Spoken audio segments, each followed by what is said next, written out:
Right, hello Precalc. This is the last actual lesson of the school year. We'll have another thing next week, but it won't be like an actual learning lesson. So this is lesson 10 for assignment 10, and it's the last like actual Precalc learning content that you're gonna do this year. First, thanks for like actually watching the videos and learning, and you've been doing great as a class. Those of you that have been doing the work, which is the majority of you, it's been great, like awesome to watch like your work come in and well, like the success you've been having. So kudos on that.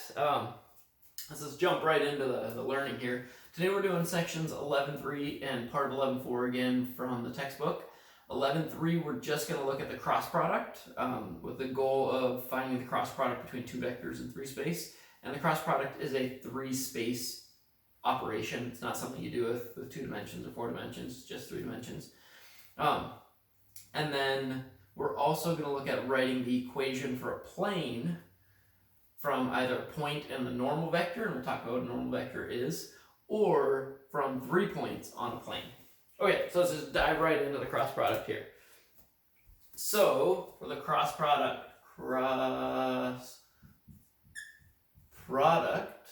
so remember we did the dot product last week. Dot product is, so the dot product between two vectors gives you a scalar, it gives you a number. The cross product gives you another vector.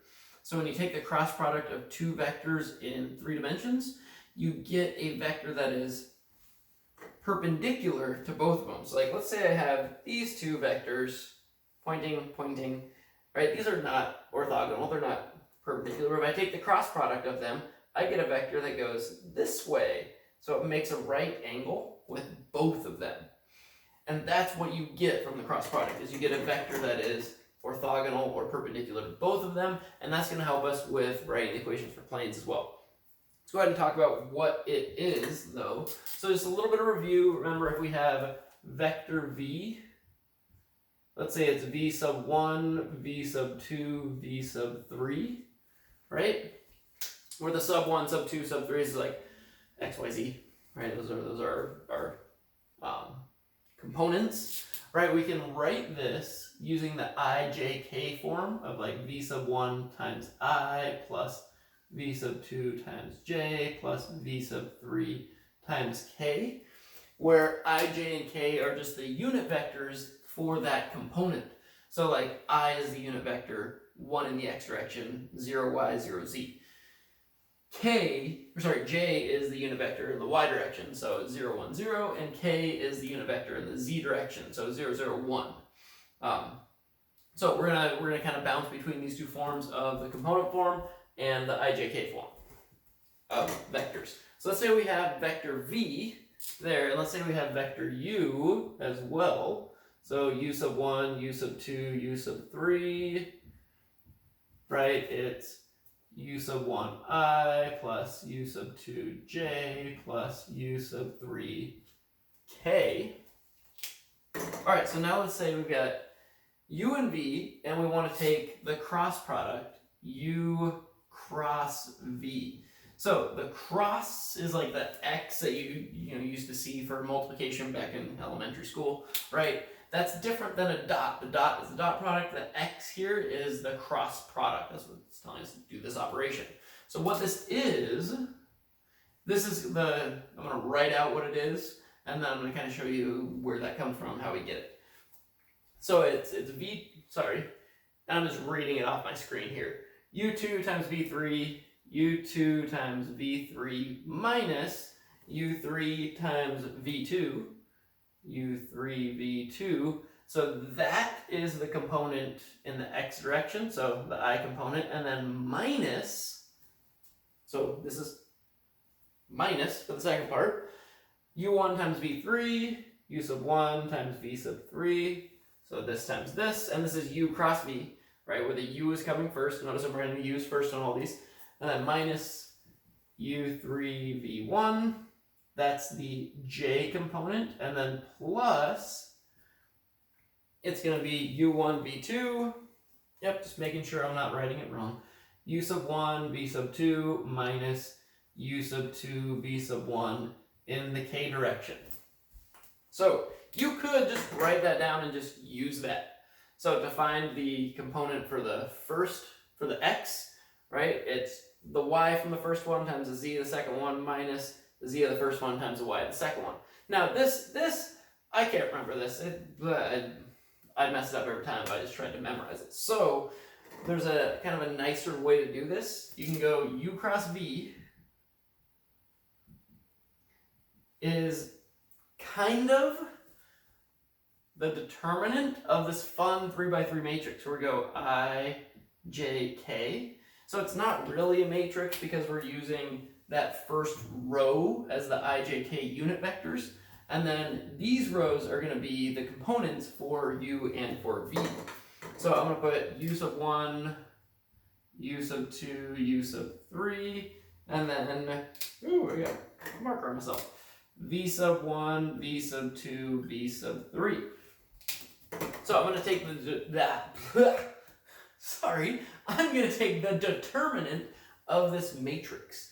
And I don't know if you remember, we didn't really even go into it so much for taking the determinant of a 3x3 without using a calculator, but this is why we talked about it for just a little bit of one lesson, is because we're going to do that now. What we do is, if I want to find this I component, the x component of this cross product, what I do is I just look at this 2x2 matrix as u2, u3, v2, v3, and I take the determinant of that. So basically I'm just going to write it out again.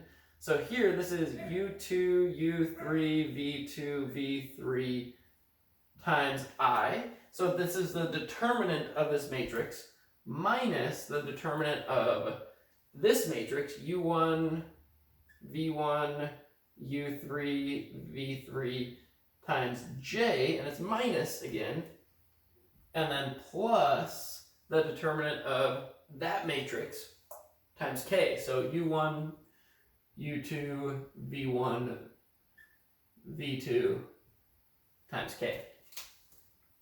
So basically, if I want the I component, I look at that piece and take the determinant of that. If I want the j component, or the y, sorry, the I is the x.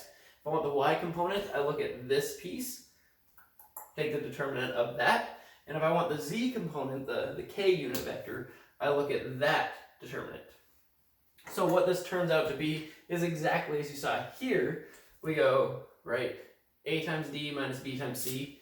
So u2 v3 minus u3 v2 times I. Look, oh, it's the same thing, right? Minus, and then we go u1 times v3, u1 v3 minus u3 v1, that's times j, same thing. And then plus, multiply those, so u1 v2 minus u sub 2 v sub 1 times k, right? That is your cross product.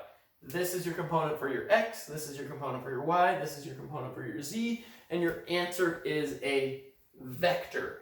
And it's the vector that is orthogonal to both vector u and vector v. So the big thing here, and we're not going to jump into all the specifics or applications of cross product because it's an online lesson, it's pre-calc, you'll see more of that in your multivariable calculus courses if you happen to take those, hopefully you do.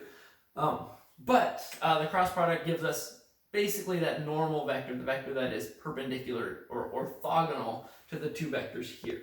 And if you were to go v cross u instead of u cross v, so if you switch the order, it's going to be the opposite sign of u cross v. So basically it's just going to be the same vector, right? If I have the two vectors here, right, and I find the cross product of pink cross green, and let's say it goes like that, if I go green cross pink, it's just going to be the orthogonal vector on the other side pointing in the other direction. So you still get an orthogonal vector, it's just going the opposite way. That's that negative there. Right, it switches the direction of it, but it's still orthogonal, still, yeah, sorry. And if you take a cross product of a vector with itself, you get the zero vector. Okay, we're going to jump straight into like an example using some numbers here. So I'm just going to erase this, get rid of this. because we haven't even thrown any numbers in here yet. And we're going to take the cross product of two vectors here. And what I did for this lesson is a little bit different than what I've done with the other lessons. Here I'm giving you similar to what I do with my algebra classes, where problem 1 on the assignment is the problem that I'm going to give you as example 1 here. So working through problem 1, like taking the notes, watching the video, counts toward your lesson, basically.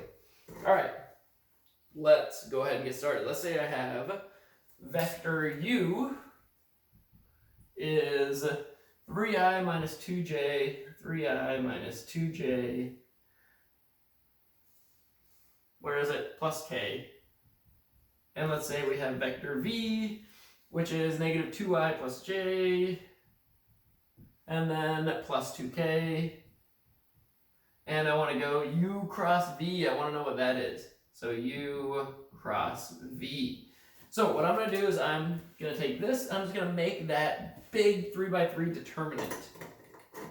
So here, and these straight lines, or like these absolute value lines, that means I'm taking the determinant. So I'm going to throw my I, j, k in that first row, and then I'm going to take u,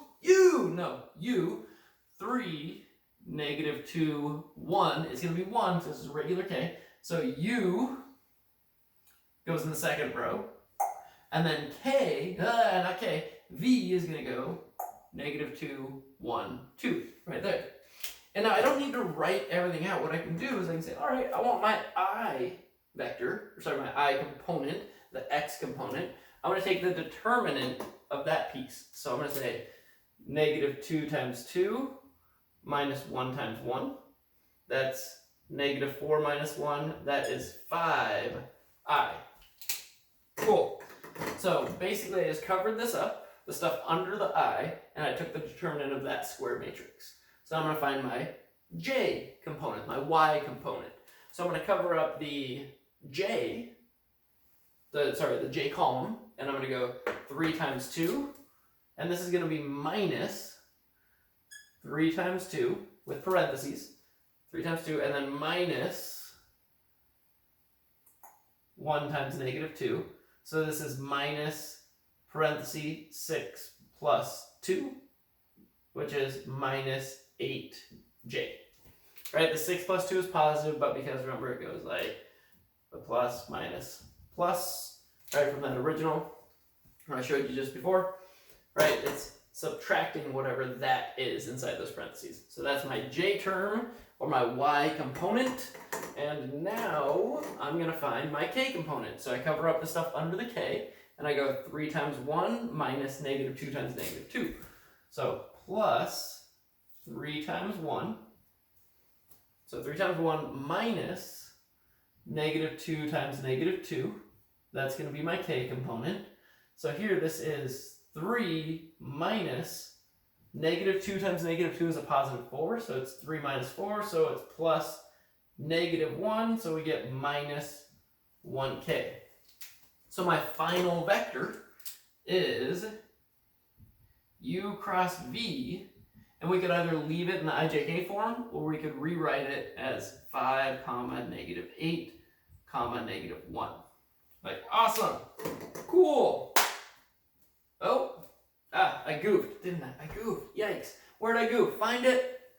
Probably already set it to the screen because y'all are smart. You see this stuff. Good thing I wrote it down, did it earlier, right? What's negative 1 minus 1? It's not positive 5, right? We're getting more negatives than negative 5. So we got a negative 5, negative 8, negative 1. Now, let's say you're not confident that you got the right answer, like I would have just been had I not done it earlier. So you can check your answer. And the way you can check it is by taking the dot product of this with either of these two vectors. That dot product must equal 0. Because remember, if two vectors are orthogonal if and only if their dot product is 0. So what we can do is we can just grab one of the two. You can do it with both. Usually it's enough just to check one. I'm going to go this vector. So negative 5, negative 8, negative 1. I'm going to dot it with, let's just go with u. So 3, comma, negative 2, comma, 1. Right? 3, negative 2, 1. So dot product, remember I multiply, right? This was our answer. We're done with that problem. We're just checking it now. So negative 15, that's going to be plus 16, that's minus 1, right? That gives us negative 16, positive 16, 0. And we're happy. We're like, yeah! Woo! Yeah! We got it. That's the right answer. Cool. Okay, so now you should be able to do this for problems 2, 3, and 4. And I'm going to jump ahead and work on problem 5. So if you want to just pause the video, work on problems 2, 3, and 4, you can come back to the video for when I go over the equation for a plane. So go ahead, pause it while I race. I feel like I should keep that gap here a little bit. And we'll talk about a plane.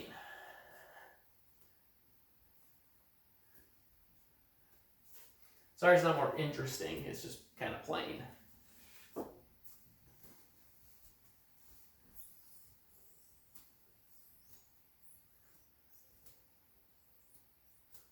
What's a normal vector's favorite bagel? Plain one.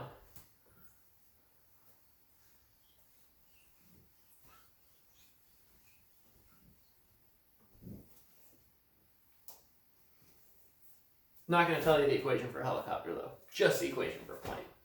Okay. So a plane, right? We've talked about planes, I believe. I hope so. It's just like basically if you take a line, you have a line like this, and you stretch it out. Wow! So it's going everywhere that direction, everywhere this direction. This surface, if I were to just stretch it up, left, right, diagonal, that would make a plane. Like a piece of paper, if you just pretend taking a rigid piece of paper and extending it out in all 4 directions, right? That makes a plane. A plane is basically just like a slice with 0 width through 3 dimensions. It's a flat surface. So it's kind of like the next step for a line.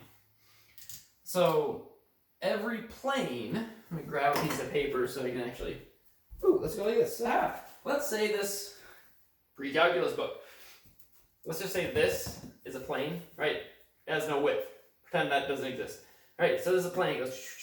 There is a vector. There's all these vectors that like can come away from it, but there's one vector, one component form, right? And it's a unique unit vector component form, but like you can scale it up and down. That is orthogonal. We call that the normal vector. The normal vector is the vector that is orthogonal to the plane, like that. So it goes out at a right angle, right? It doesn't matter where it originates, right? This is that component form. Makes it orthogonal. So let's say we have, so for the equation for a plane, and I left you a little bit of space for some notes for this part on your assignment. You don't need to write all these notes down, just make sure you do get the equation for a plane down. So what we need is, let's say we have some point on the plane. Let's call it point P, and let's just say it's x sub 1, y sub 1, z sub 1. Okay, so you get like an x, a y, and a z point on the plane. And then let's say we have a normal vector, that vector that's going out perpendicular to the plane. So we have a normal vector, n, with the little arrow. The little arrow over the top signifies that as a vector. And let's just say this is a comma b comma c, where a, b, and c are the x, y, and z components of the component form for that normal vector. Okay, and now what we're going to do is let's say here we've got some general point q, which is just x comma y comma z, which just represents basically the set of all points that are on that plane. X, y, z are just it's a set of any points that fit on this plane. We don't know what the plane is yet, but I'm getting there. I'm showing you like where this equation comes from. So bear with me here. Okay. So if this is in fact a normal vector, right? As I said, that means it's orthogonal to every vector that's on that plane. So if I have this normal vector, that means if I have some vector here and the normal vector, where this vector here is on the plane, then these two vectors, make a right angle. They're perpendicular, they're orthogonal. And what do we know about orthogonal vectors? I'll let you say it. Their dot product is 0. Yeah, dot product is 0. So what I can do is I can say n dot the vector we get from PQ. So starting at this point, ending at some other point on the plane, if I take that dot product, the answer is 0. So what we can do basically say, well, vector PQ, that's just x minus x1, y minus y1, z minus z1. Sorry, sub 1, sub 1, sub 1. Basically like, oh, you're at some point to get from here to there, you gotta go that far. From here to there, you gotta go that far, here to there, that far, whatever. Okay, so that's our vector that's on the plane. We've got our normal vector, ABC. So if we take our dot product of these two, the dot product is gonna be A times x minus x1, and then plus B times y minus y1, plus C times z minus z sub 1, and that has to equal 0. So this right here, ooh, that's a fun noise. I don't know if you can hear that awful sound through the YouTube, but basically if you have your normal vector, ABC, and you have your point on the plane, x sub 1, y sub 1, z sub 1, then every other point, x comma y comma z, on this plane satisfies this equation, which basically means every vector on this plane is orthogonal to the normal vector, which is how we define the normal vector. So this is our standard form equation. I'm going to ask you also for the general form equation, which is basically where you just distribute the a, b, and c, and then add up like the constant number. We'll get there when we do this example of problem 5. So I'm going to erase this and we'll go from there. So problem 5. So problem 5, here we have a point in a normal vector. Basically this is like, hey, can you use this formula? I hope so. If not, then I should give you a formula, because this is one less, right? No, just kidding. Sorry, bad joke. I haven't been putting enough of those in these videos, I feel like. Okay, so let's say we got a point at 1, 3, 6. And this is one of the examples from the textbook. And if you don't get this, please let me know. I'm not trying to like make light of whether or not you're understanding this. It is on a video. It's hard to kind of understand things digitally sometimes. So we got the point. We got the normal vector n, which is -3, 2, 1. And we want to write the equation for the plane. So equation for the plane, which none of us will be flying on anytime soon.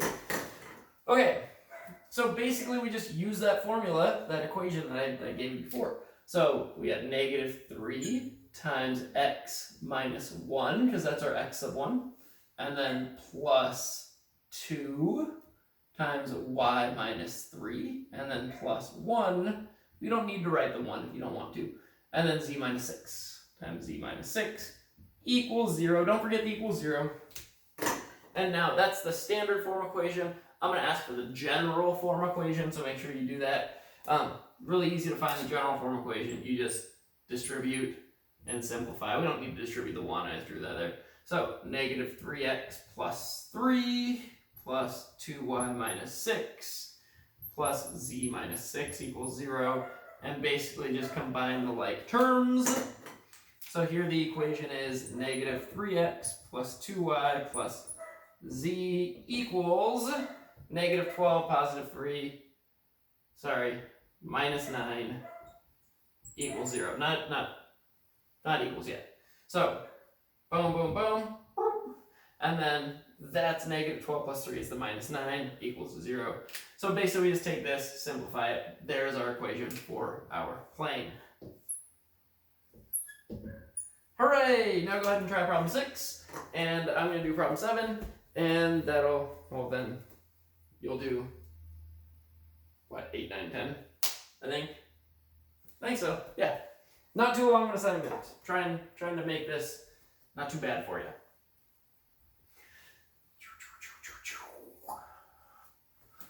So, the last type of problem I'm going to do is where I give you 3 points on a plane. Your job is to write the equation for that plane.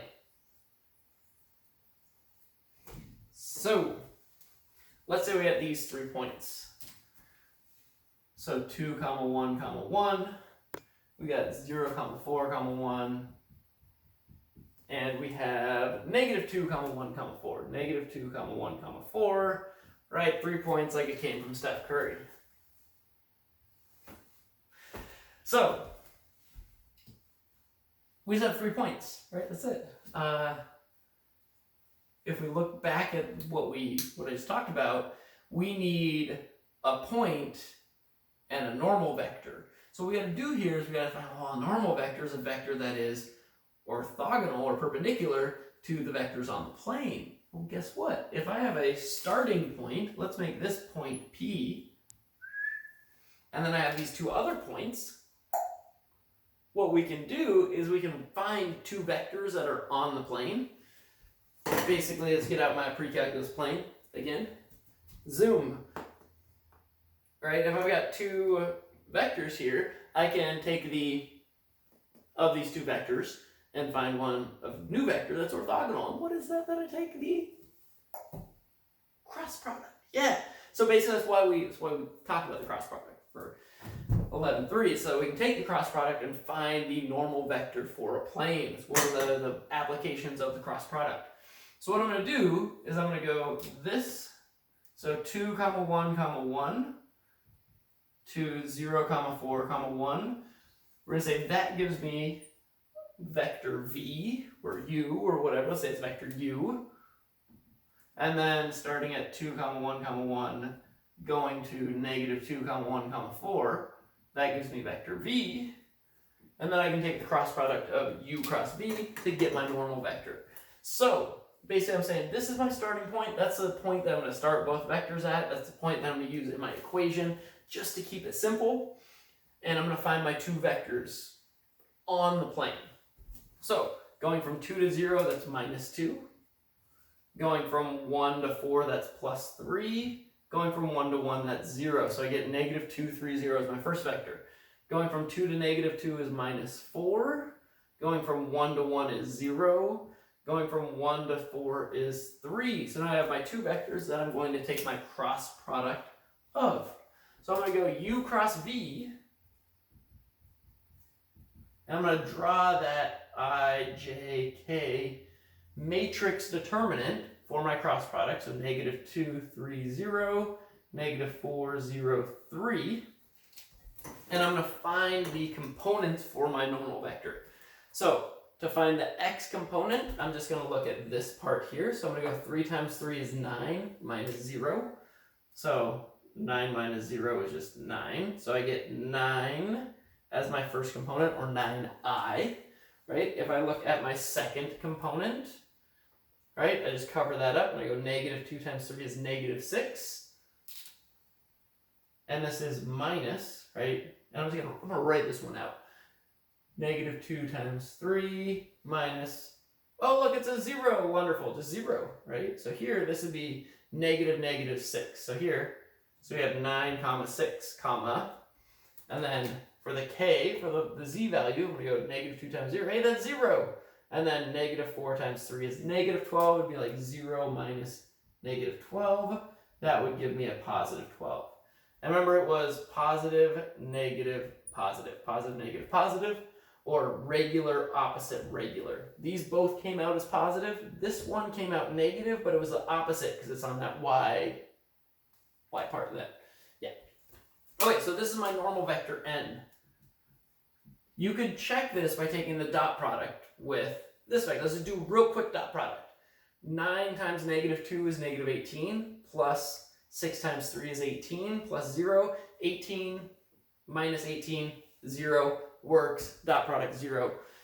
So this is the normal vector. Woo! But it's just not all that we need. Right now we want the equation for the plane. So we're going to use the normal vector and our point to write the equation for the plane, just like we did in problems 5 and 6. So here I've got 9 times x minus 2 plus 6 times y minus 1 plus 12 times z minus 1 equals 0. Boom, got standard form. Now I want also the general form, so just distribute and then combine like terms. So here 9x minus 18 plus 6y minus 6 plus 12z minus 12 equals 0. Bring together the 9x plus 6y plus 12z. And then here I got a negative 18, a negative 6, and a minus 12. So that's going to give me, what, 24, 36. Minus 36 equals 0. You could stop here, but you might look at this and be like, ah, look at this. Look at this. They're all divisible by 3. We can divide everything by 3. Right, including the 0. 0 divided by 3 is 0. To get, right, we just divide it all by 3. We'll multiply by a third on both sides. To get 3x plus 2y plus 4z minus 12 equals 0. I will accept this answer without the divide by 3 part. That would be fine. Okay, but this is just a nicer, more concise, simplified version. So that's it. That is all that I have for you today. So let me know if you have any questions or stop in for office hours. If you just want to like go into office hours just to say hi, that would be wonderful. Hope you all are doing well, and yeah, last assignment. Thanks for watching.